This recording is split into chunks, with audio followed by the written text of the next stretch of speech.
श्री गणेशाय नमः। ओम श्री साईनाथाय नमः। बाबा करें आपकी सभी सद मनोकामना पूर्ण। बाबा के संदेश को सुनने से पहले श्रद्धा सबूरी आवश्यक है। सद्गुरु श्री साईं प्रभु बाबा का संदेश है, चित्त की शुद्धि अति आवश्यक है। उसके अभाव में हमारे सभी आध्यात्मिक प्रयास व्यर्थ हो जाते हैं। जैसे समझिए, जब चित्त शुद्ध नहीं होता तो वह मनुष्य कितना भी प्रयास कर ले, आध्यात्मिक मार्ग में कितना भी बढ़ने का प्रयास करे, उसके सारे प्रयास व्यर्थ ही हो जाते हैं, क्योंकि उसका चित्त शुद्ध नहीं है। समझिए, चित्त शुद्ध किसे कहते हैं, चित्त शुद्ध कैसे होगा? समझिए, अपनी भावनाओं से हमें अपने हृदय में करुणा व प्रेम सभी जीव जंतु इत्यादि प्राणियों के लिए जागृत करना होगा।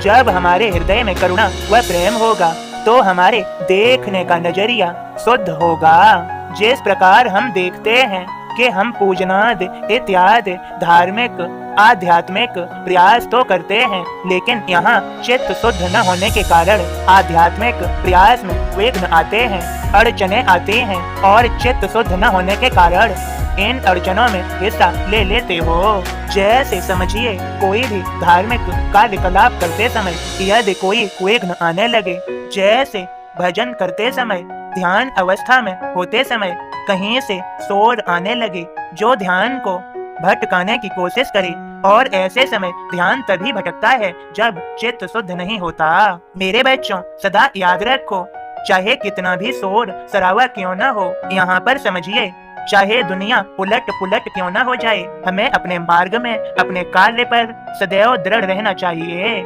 मैंने पिछले संदेशों के माध्यम से समझाया भी है, चाहे दुनिया उलट पलट हो जाए, अपने स्थान पर दृढ़ रहकर शांति पूर्वक इन दृश्यों को देखो। इसमें भाग लेने की कोशिश मत करो, अर्थात इसमें अपना हिस्सा लेने की कोशिश मत करो।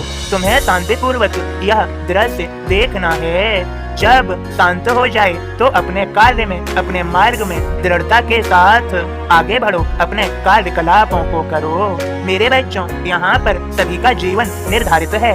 यहाँ पर कोई जीव जंतु इत्यादि सदा के लिए एक रूप में नहीं है। यहाँ पर हर क्षण परिवर्तन चल रहा है। मेरे बच्चों, तुम्हें यहाँ पर अपने चित्त को शुद्ध करने की आवश्यकता है, जो तुम्हें अपने हृदय में करुणा व प्रेम को जगाने की आवश्यकता है। जब करुणा और प्रेम तुम्हारे हृदय में होगा तो तुम्हारा चित्त अर्थात देखने का नजरिया सभी के प्रति समान प्रेम, अच्छी दृष्टि अर्थात शुद्ध देखने का नजरिया होगा। जब तुम्हारा चित्त शुद्ध होगा, मेरे बच्चों दोबारा सुनो, चित्त की शुद्धि अति आवश्यक है, और इसके अभाव में हमारे सभी आध्यात्मिक प्रयास व्यर्थ हो जाते हैं। इसलिए चित्त को शुद्ध कर डालो। अपने मन में प्रेम, हृदय में कोमलता, वाणी में मधुरता प्रकट कर डालो। और अब बोध को सुनो। ओम साईं राम बाबा का बोध इस प्रकार है, क्षणिक जीवन के अपने रुपयों को अनंतता के लिए खर्च करना क्या बुद्धिमानी नहीं है? ब्रह्म जानने वाले को साईं का उपदेश सबका ही कल्याण करे, जो माने निर्देश। ब्रह्मार्थी के सामने किशोर एक बुलाय, भेजे चंदू के घरे 5 रुपया लाय। चंदू घर ताला पड़ा, किशोर वापस आय, बाबा फिर उससे कहे बनिए के घर जाय। बनिए को संदेश दे, बड़ी जरूरत आय, 5 रुपया अभी तुरंत बाबा ने मंगवाय। घड़ी बाद बालक लौटा, खाली हाथों आय, बनिया नहीं दुकान पर साईं से कह जाय। रुपया लाने के लिए और जगह भिजवाय, बालक घूमे गांव में रुपया न मिल पाए। 5 रुपए की रकम बड़ी नहीं थी बात, ब्रह्मार्थी के सामने श्री नाटक दिखलात। नोटों से थी भरी हुई ब्रह्मार्थी की जेब, लोभी धन का लालची हाथ न डाले जेब। साईं मांगत देखता रुपए रखे पास, भक्त नहीं वह साईं का रुपए का था दास। ओम साईं राम बाबा के सभी भक्तों, संदेश में यह भी है, झूठ की आयु लंबी नहीं होती, वह सच्चाई के आगे अस्त हो जाता है। सदा याद रखिए, भूलिए मत, इसलिए सदैव सत्य पर ही चलते रहिए, सत्य को अपना लीजिए।